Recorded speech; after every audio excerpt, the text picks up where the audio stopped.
Hello racing fans, and a warm welcome to Trackside, proudly brought to you by World Sports Betting. Bet with the best, bet with WSB. Well, it's Trackside this weekend, and this weekend's local racing, we race at Kenilworth on Saturday and then Scottsville on Sunday. I've picked out 5 horses for the weekend, so we'll have those 2 trebles up on the World Sports Betting menu. So away we go with those 5 horses, and I trust everybody is well as always, and you've had a fair week punting wherever you've been playing, and looking forward to this weekend's racing. So those 5 horses, the first of the 5 will begin in race number 4 at Kenilworth, and the horse's name is Future Turn. Justin Snate and Keegan will team up here. He's had the 4 runs for 4 places, and you can clearly see that once they put him around the turn, he's threatening to win. He's finished second at his last 2 starts. His penultimate run, he was running on smartly. He was the one of the fastest finishers in that race behind Dayanand, and I thought that was a very good run. Then he looked the part last time out. He looked like the right horse in the race, and he found one better. He was beaten by Canford Cliffs. Now, from that last start, it's clear that third in that race was a certain Galactic Path, and Galactic Path was beaten about a length and a half by Future Turn, and of course he came out to beat Masterful Guy. So I think on that collateral form line, Future Turn should have Masterful Guy held here, and just that he's got the experience now. He's having his his 5th start, his last 2 runs, he's been close up. It looks like the right type of field. Yes, there is some form to work around, but I'm hoping that he can get the job done this time round. He looks like the right horse, and hopefully he arrives as the first horse for Trackside on Saturday. Race number 4, horse number 4, Future Turn. Then I'm going on to race number 8, and we're staying with Kenilworth, and I think this could be one of the best bets on the card, if not the best bet on the card. This is a fillies and mares 1200 meter race, and this filly, she's had 2 cracking runs to date. Her name is Gimmy's Lassie. She's trained by Candace Bass Robinson, of course, DeMello again. So we're hoping that Keegan can do the job for us on Saturday at Kenilworth. And he races for his sponsor here, which is Kaya Stables. And she's had 2 runs for 2 very good places. Her debut run, I thought, was 5 furlongs, a bit on the sharp side for her, but she still ran a very good race. And then last time out, when they put her over 1200 meters, it was no surprise that she was started off as the favorite, around 13-10, and she was beaten by a big outsider. I think that horse was around 33-1, if I'm not mistaken. That was a big outsider that she was beaten by.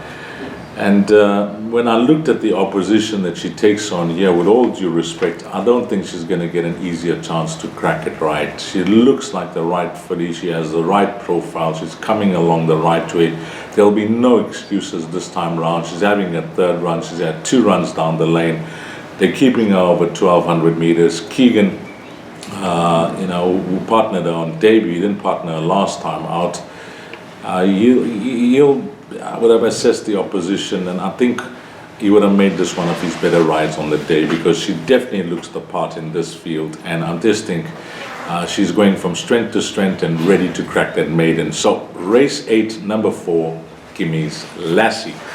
Then on to Scottsville. Now something different here, because I've chosen 3 horses at Scottsville, and the first will come up early. In fact, it'll come up in race number 1. And it is Corsica for God Puller and Atandiwe and Gutla. What a debut on the poly track. Never easy from a wide draw. They just gave him a chance, set him towards the back of the field. Was the fastest finisher behind Let's Get Together. And that time, 22.6 seconds. So he was really motoring over the final 400 meters in a quick time. Now, Sleek as Silk has come out to win. That horse was second in that race, and Cape Princess and I've Got Wins have all come out to place. The form is there to see, and I personally think 1200 meters down the lane on the turf, on what I saw on the poly track around the turn first time out, it's going to suit this horse much better. And he's been off for 1 month, so they gave him some time to strengthen up as well.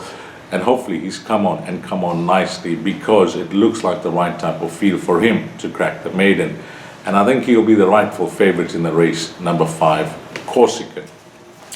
Then the next of our runners will come up in race number 4, I think it is. Yes, it is race number 4. And as you know, we went for this horse last time out, and we got a cracking run for our money. It was a determined, strong challenge from this horse. Just finding one too good on the day. It was a fight to the line with the Ocean Warrior, and You Can't Hurry Love in race number 4 had to settle for second last time out.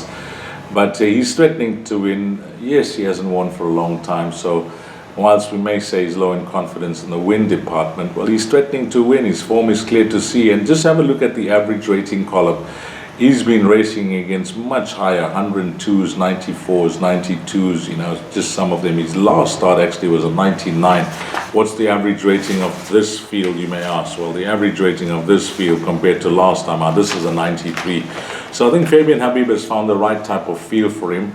Just on his form lines, I spoke about his last start. Well, the strong form line is no doubt his penultimate start behind Razor Hallelujah.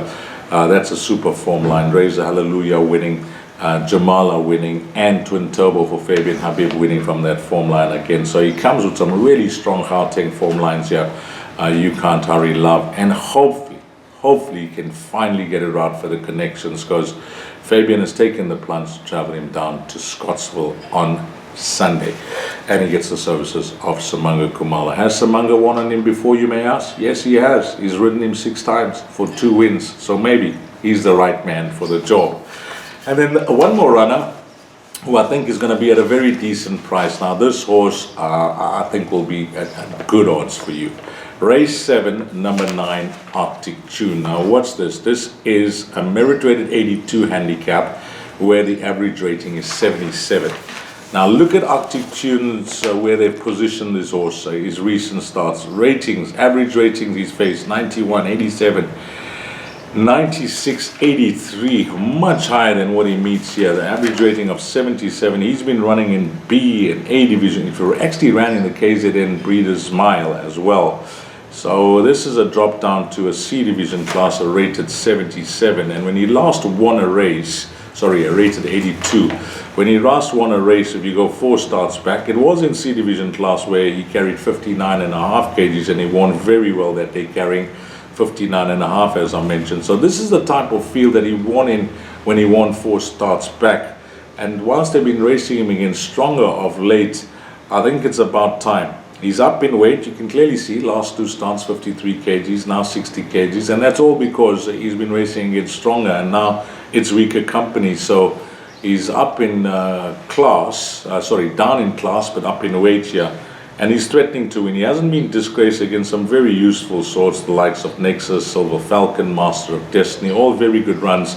The stable's in good form. And yeah, there's some nice horses in the race. By the way, in the summertime, who's raced by the Bayer Racing Club, who I'm the nominee of, along with some of the other guys, including my good mate Dayanand Shinsami. In the summertime, yeah, Garrett's of the opinion that this is on the sharp side for him, but he wants to put him, give him a run, and hopefully try and find a race in the next few weeks or so over his optimum trip, which is going to be around 2,400 meters. So he says he'll run well, but he's not expecting the horse to win. So maybe places there in the summertime. But Arctic Tune is going to be the play here in race number 7 over 17.50. And that is the 5 horses, guys. There'll be 2 trebles up on the World Sports Betting menu. You have an awesome weekend. Find all the winners. And as always, on behalf of World Sports Betting, thanks to all the punters. But more importantly, and more especially, thanks to you, the valued customer. Until next weekend, you take care. Salani Gashle.